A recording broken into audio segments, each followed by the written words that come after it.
والسلام على سيد المرسلين وعلى آله وصحبه أجمعين رضي الله عنهم. telah berkata Al-Habib Abdullah bin Ali Al-Haddad di dalam kitabnya Risalatul Mu'awanah,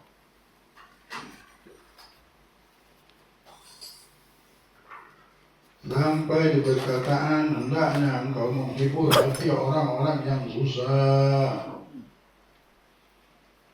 berlemah lembut terhadap orang-orang yang lemah dan miskin, membantu orang-orang yang tidak punya, memberi kemudahan bagi orang-orang yang kesulitan, memberi pinjaman bagi orang-orang yang meminjamnya. Disebutkan dalam sebuah hadis bahwa pahala memberi hutang melebihi pahala bersedekah sebanyak 8 kali lipat. Hal ini tak lain karena menghutang tidak akan dilakukan kecuali oleh orang-orang yang membutuhkan. Hendaknya engkau melayat orang yang tertimpa musibah. Mengenai hal ini, baginda Nabi Muhammad SAW bersabda, "Man azza musaban kana lahu mithlu ajrih." Artinya, barang siapa yang berbela sangkawa terhadap orang yang tertimpa musibah, yaitu menyabarkannya, maka ia akan mendapatkan pahala yang sama dengannya. Kalau ada orang kena musibah ini diangkat derajatnya, mau diangkat. Kalau kita datangi, kita hibur orang tersebut, maka kita akan mendapatkan pahala yang sama. Ya Allah, besarnya pahala orang itu. Orang kena musibah, orang lagi diangkat derajatnya, kita ikut terangkat. Nah, kalau orang teman kita kena musibah, kena tipu kan, kenapa kita datangi? Tidak sabar. Inilah hidup. Mari kita semangat, jangan kita pikirkan bagaimana kita terus maju, jangan pernah mundur. Inilah hidup. Hidup kita diuji semuanya. Nah, kita datangi orang-orang yang kena ujian tadi. Ada yang ujian di harta, ada yang ujian di anak, ada yang ujian di orang tua, ada ujian di saudara, macam-macam ujian. Kita datang menghiburnya, maka kita akan mendapatkan pahala yang sama. Kita akan diangkat juga derajat oleh Allah, walaupun kita tidak mendapatkan musibah itu. Untung jadi ringan nanti. Kita mau kena musibah tak jadi. Berkat apa? Kita menghibur orang yang kena musibah. Janganlah engkau meledek seorang muslim, yaitu engkau bergembira atas musibah yang menimpanya. Dalam hal ini Nabi SAW bersabda, "La tudhir syam'atata bi akhika fayu'afihi Allah wa yabtalika." Yang artinya, janganlah engkau tampakkan kegembiraan atas musibah yang menimpa saudaramu, karena Allah akan menyelamatkannya dan Dia akan berbalik mengujimu. Allah akan menyelamatkan orang tersebut, insya Allah. Pasti orang-orang yang susah, mereka bersabar. Ketahuilah, kata Nabi Muhammad, tidak ada setelah kesusahan kecuali kemenangan. Sudah dampingannya memang. Habis susah, ada siang, ada malam. Tak bisa siang terus. Pasti ketemu malam kita. Tak bisa susah terus. Pasti namanya kita hidup di dunia ini ada ujungnya semuanya.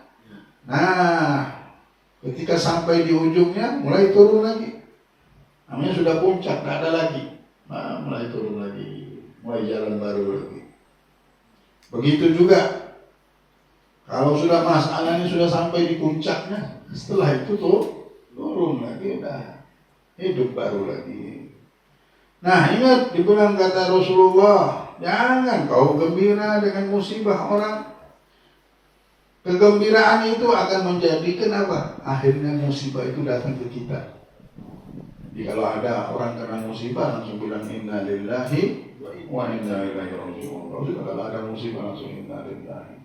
Semuanya kita kembalikan kepada Allah Subhanahu wa Ta'ala. Jangan pernah gembira kalau ada tersenyum kita atau ada lewat bisikan syaitan, langsung kita lawan, ya, langsung kita istighfar, minta ampun sama Allah Subhanahu wa Ta'ala. Janganlah engkau mencela seorang muslim karena dosa yang telah ia lakukan, karena sesungguhnya orang yang mencela seorang muslim karena suatu dosa, maka ia tidak akan mati sebelum ia tertimpa seperti apa yang pernah ia cela sebelumnya. Nah, hati-hati. Itulah Imam Ali takut benar. Lau ayyartul hubla la akhafu an ahbal. Kalau aku ini ngomongin orang hamil, aku takut aku hamil juga. Laki-laki tidak mungkin hamil. Tapi saking dahsyatnya kita mencela, membicarakan seseorang itu bisa balik ke kita. Ini sudah satu hukum hidup. Orang yang nunjuk-nunjuk orang itu akhirnya dia akan dapatkan apa yang dia tuntut. Jadi kalau ada orang kena sesuatu dan mendapatkan satu maksiat, lupa sama Allah, jangan pernah bilang kalau aku kayak dia, nah jangan. Kalau aku susah seperti dia, aku akan begini. Kalau aku nggak bisa, nah jangan. Kita jangan pernah bertamanna, berangan-angan bala itu menimpa diri kita. Tapi kita bilang ini secara syariat yang diperintahkan Rasul, nggak boleh begini. Itu orang yang ngomong nggak pakai nafsu, tapi kalau sudah aku ini nafsu gitu ya namanya. Ini di syariat nggak boleh, hukumnya haram. Kalau ada begini, Rasulullah nyuruh kita sabar.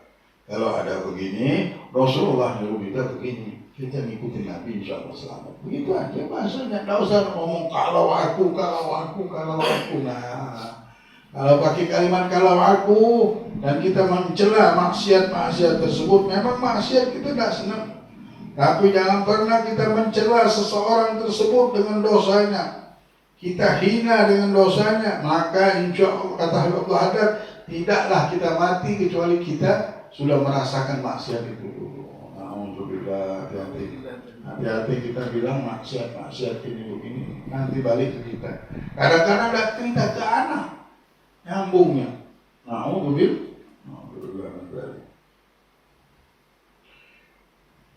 Itulah kita harus jaga lidah kita, jangan pernah nunjuk-nunjuk orang. Takutnya kembali ke diri kita sendiri. Na'udzubillah.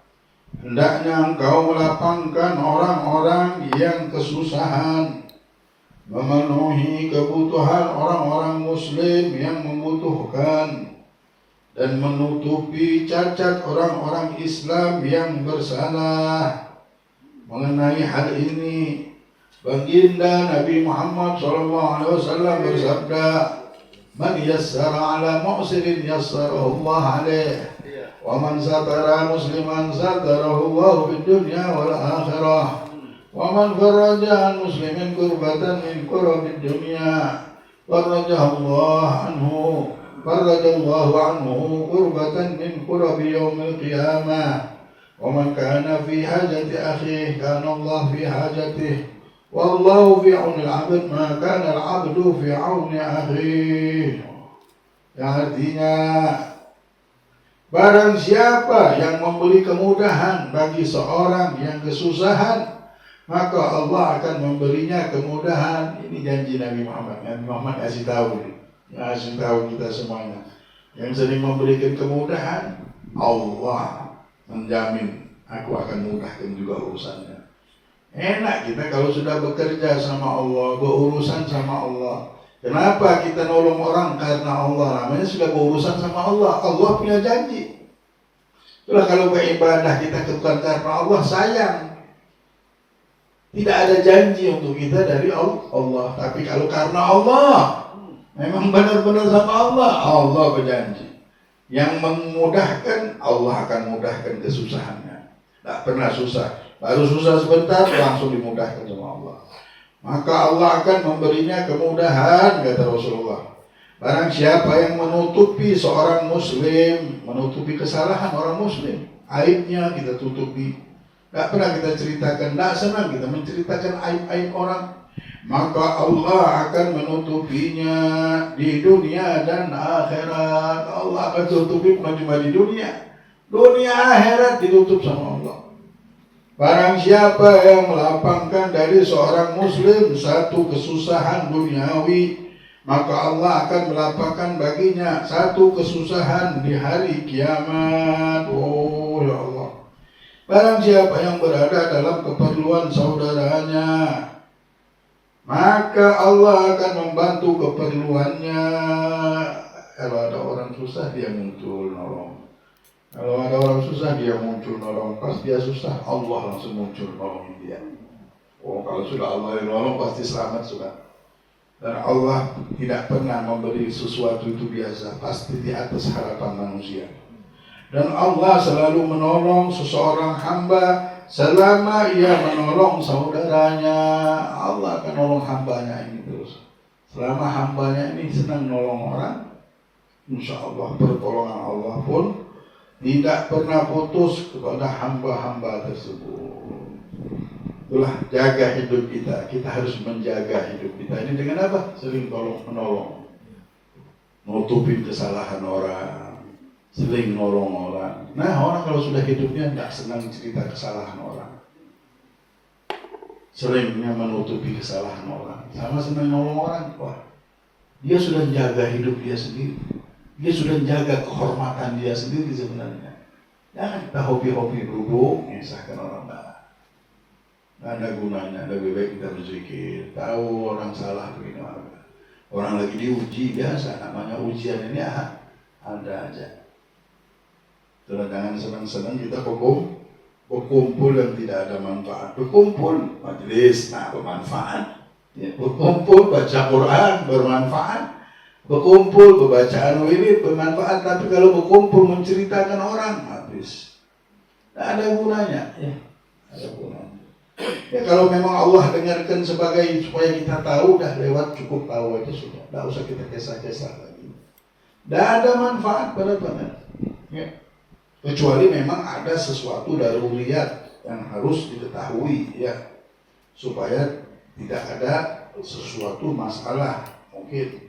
Tapi kalau menceritakan yang tidak ada manfaatnya, buat apa ya? Alhamdulillah, mudah-mudahan lidah kita dipelihara oleh Allah Subhanahu wa Ta'ala. Semua anggota badan kita dipelihara oleh Allah Subhanahu wa Ta'ala. Dicahayai dengan ibadah, insyaallah. Amin ya rabbal alamin. Amin ya rabbal alamin. Hadirin, mungkin di bacaan dalail, ya, dalailul hayat ini kita baca, tapi yang Asmaul Husna dan Asma Nabi Muhammad hari Senin nanti kita baca. Jadi pakai turutan yang seperti di kitab, ya. Di kitab kan hari Senin habisnya nyambung. Karena yang hadir ini kan ada orang tua, ada yang kerja juga, ada yang begini. Karena sebenarnya perintahnya memang begitu, cuma kita mau berkah aja, kita tambah terus setiap hari pakai Asmaul Husna sama Asmaul Nabi. Sebenarnya hari Senin aja, ya. Cuma kita mau mengambil barokah untuk nyambung dulu. Nah, kita lihat sudah nyambung nih sama kitab dalail semuanya ini, ya. Sudah kena setrumnya lah bahasanya, ya.